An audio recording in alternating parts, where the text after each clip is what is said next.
Dosto, good morning. It's a wonderful weather, and I'm sitting, or rather standing outside my villa. There's a sea all around, and I'm going to talk to you about Article 370 of the Constitution. But before I talk about Article 370, I want to give you some history of what really happened and how Kashmir had its present dynasty. In 1947, the ruler of Kashmir was a gentleman called Raja Hari Singh, and he was the grandson of the Prime Minister who served during the days when Ranjit Singh was the Maharaja of Punjab.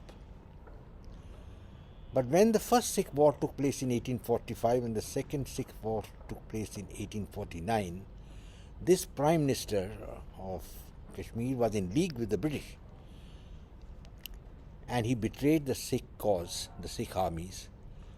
And sadly, Ranjit Singh, who was Sikh for the last 2 years of his life, was kept secluded from all people as this Prime Minister, this devious man, took over the government of the state, and at the same time had an understanding with the British that he would hand over Punjab to them, and in return they must give him a reward, and the reward he asked for was the state of Jammu and Kashmir. Now that time the British Viceroy, I think it was Lord Dalhousie, had agreed to it, and the war's duty took place. I don't want to go into them detail, but the Sikh army was betrayed at a number of places, and they lost the war. And Punjab was annexed by the British and became a British colony. At the same time, as part of the agreement, the state of Jammu and Kashmir was handed over to the Dogra dynasty, and they became the rulers. They called themselves the Maharajas of Jammu and Kashmir. They were actually yes men of the British and always said 3 bags full to the British. At that time, the dynasty, the Dogra dynasty, handed over Gilgit-Baltistan to the British on lease, and their governance was effectively confined only to the Kashmir Valley and parts of Ladakh. Ladakh, of course, was a neglected area. They weren't really bothered about it. And basically, the developments of whatever was done was in Srinagar and Jammu. In 1947, the doctrine of lapse, as you know, took place, where the British left India and went away. And in the doctrine of lapse, it was decided that once British rule has lapsed, all the states will have to decide whether they join Pakistan or they join India. But there are 2 states in India. That one was Hyderabad, the other was Kashmir. They wanted to be independent. Hyderabad I'll discuss in a separate way. It was overthrown. The Nizam sent out, and thanks to Sardar Patel, it was taken over. But Maharaja Hari Singh, who was at that time the ruler of Kashmir, signed a standstill agreement with India and Pakistan, that where he said, we'll think over the proposals and then give you a decision a little later. In the meanwhile, status quo will continue.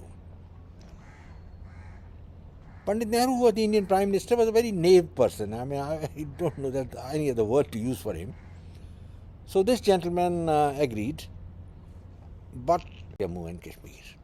In the meanwhile, Panditji, as you all know, was a man without any strategic vision, and he committed a very big blunder. He approached the United Nations when the Indian army was pushing the raiders back. And he had no stomach for a long battle. Probably thought that I have taken Srinagar, bahut ho gaya, enough is enough.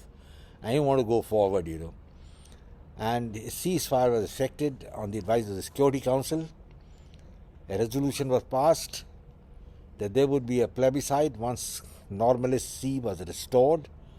And Panditji was quite happy. I think he was not really keen to take over Gilgit and Baltistan, which are pretty deserted areas, which is a very silly thing because he gave away Ladakh in the same manner, Aksai Chin to China, thinking when he made a statement that not a blade of grass grows there. So you can imagine what sort of man he was. Anyway, he wanted that the separate identity of Kashmir to be maintained. Now, why should it be maintained? He has not justified it anyway. With the result that those migrants who were coming from Punjab and from Sindh were not allowed to settle in Kashmir, and Kashmir remained isolated from the influx of refugees. And he was very clever, Panditji. He went to the United Nations, I think, sometime, and in his absence, a gentleman called Gopal Swami Iyengar, he brought in the resolution for a special Article 370 for Kashmir. Now, this was an article basically as per Nehru's whims, this was not required. Nehru was keen that a separate identity of Kashmir be kept. No other person from India should go to Kashmir to change the demographics of the region. And by and large, Kashmiris should be pampered and kept, happy. I mean, it's a very silly way it must come to, gentlemen, that what is happening is happening. And now, this article had become like a anchor around the neck of the Indian political leadership. With the result, everything centered around Article 370. And few of the leaders who came up, the successors to Sheikh Abdullah, who was the earlier Prime Minister of Kashmir during the time of the Maharaja, and then his son Farooq Abdullah, and then his son Omar Abdullah, they had a ball of a time, and including the Mufti, Mehbooba Mufti, who was the daughter of the earlier Mufti, was the Home Minister of India also, all of them were thinking this is going to be a permanent feature, we're going to have a ball all the time, have no development, put money in our pockets, take the benefits from India, and things will be honky-dory. But everything doesn't happen like that in life, And so there had to be a change, and when the BJP came to power in 2014, they decided to have a change. BJP did come into power even earlier, in 1998, when Vajpayee was the Prime Minister, but unfortunately Vajpayee was in the same mental frame of mind as Nehru, and was talking of Kashmiriyat and all that blah blah which has got no meaning. So, gentlemen, this is the background of Article 370. It was a temporary provision brought in by Nehru, and it became almost permanent. And in fact, there was a judgment by the Jammu and Kashmir High Court which said that Article 370 is permanent and cannot be abrogated. Now, how they reached this conclusion beats my imagination.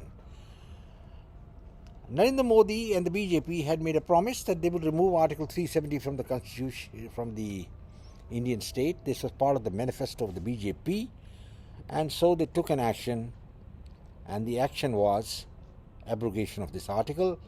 And a master stroke, they divided the Kashmir state into two union territories, the bigger portion becoming Ladakh, an independent union territory, and a smaller portion, the union territory of Jammu and Kashmir. So there was a total changeover, and this was effected in a very, very clinical manner, and there's nothing anybody could do about it. And the opposition didn't even know this was going to happen. So Farooq Abdullah and Omar Abdullah and Mufti, Madam Mufti, they all completely lost. They didn't know what's happening. And Madam Mufti had earlier made a statement that in case Article 370 is removed, खून की नदियाँ चल जाएंगी. That means there will be rivers of blood that will flow. But probably Narendra Modi had the pulse in his hands of the state, and he knew nothing of this sort was going to happen. The people are going to be generally happy to be rid of these dynasties, who were just perpetuating their own rule, not bringing benefits to the people at all. So, gentlemen, the stage was set, and finally in 2019, a decision was taken to abrogate Article 370, which is a temporary provision as it is in the Constitution, and integrate the state with India. And all union laws and everything were made part of Kashmir like other states. This was something not palatable to so many people, and a number of petitions were filed all over the country against this judgment of the A number of petitions were filed all over the country against the judgment of the central government. The article was abrogated by a majority in Parliament and the Rajya Sabha, and now it had become a permanent entity. And there were people, as I told you, including the political parties and some misguided individuals. There's so many of them, I mean, I can't name them. One of them, of course, was that famous writer, Arundhati Roy. I have a lot of regard for her for the only book she wrote, but otherwise, other than that, I think she's totally bonkers. Anyway, gentlemen, we don't discuss this issue. The fact is, there were very many people opposing it, and they filed so many petitions in the Supreme Court, and the Supreme Court clubbed all of them and started hearing them. And finally, after a period of 4 years, they have given their judgment today. Now, the judgment is legally sound and very correct, and I must compliment the Supreme Court for having given this judgment.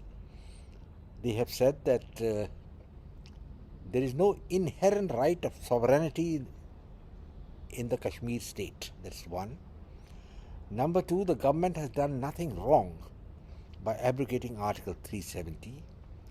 Thirdly, they have upheld the division of Kashmir and the creation of the Union Territory of Ladakh. Now, these are very important takeaways. In other words, the foundation of the agitation against 370 has fallen flat. It doesn't exist now. And for the last 4 years, Kashmir has seen a fair amount of development. Srinagar has become an international airport.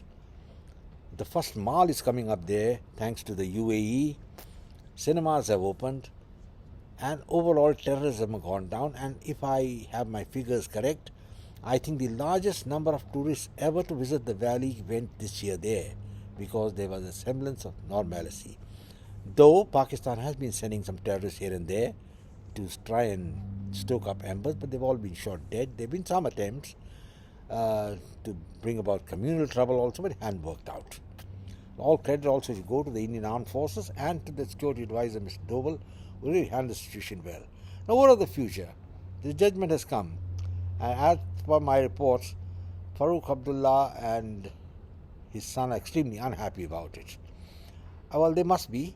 If I were in their place, I also feel very unhappy, because when you have all your power and privileges taken away, you're going to feel unhappy. You can't be happy about it. Well, that's what it is, gentlemen. They're not very happy at all. And Farooq Abdullah has also put a tweet that he's been put in a house arrest. He's showing a photograph of his gate being locked with a iron chain or something like that. And I don't think the Jammu and Kashmir is that foolish to go and do it. And what's the guarantee that he didn't put the lock himself and took the photograph and sent it? I won't comment on it. But the fact remains, gentlemen, that the future is now in the hands of Narendra Modi. The Supreme Court has upheld the decision of the central government, and this itself is a very good thing, basically, for the Republic, for the people of India, and for the people of Jammu and Kashmir. So let's see what happens in the further. It's the beginning. There could be an agitation, and the Congress party is now on the back foot. And the fact remains that this entire problem with the creation of Pandit Jawaharlal Nehru, I don't give me any credit for anything. I don't know what credit you should give this man for.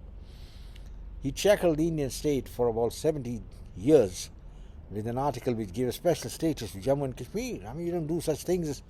I don't think any of the country is going to accept it. But in India, it was being done.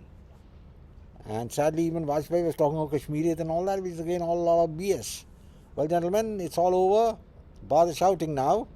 And let's see who can shout more, whether the opposition's got any strength and they're going to shout on it. I don't think so, because the people are not going to accept it. We'll have to see and see what happens further. In the meanwhile, let's move forward. India moves forward, and that's where it stands. Gentlemen, I requested you all to subscribe to my channel and share it with your friends. I'll do that again. Please share my channel. Wonderful surroundings. I'm sure you'll like to come back and listen to me again. In the meanwhile, I'll say glory to India, and of course, take care of yourself and come back again. Thank you.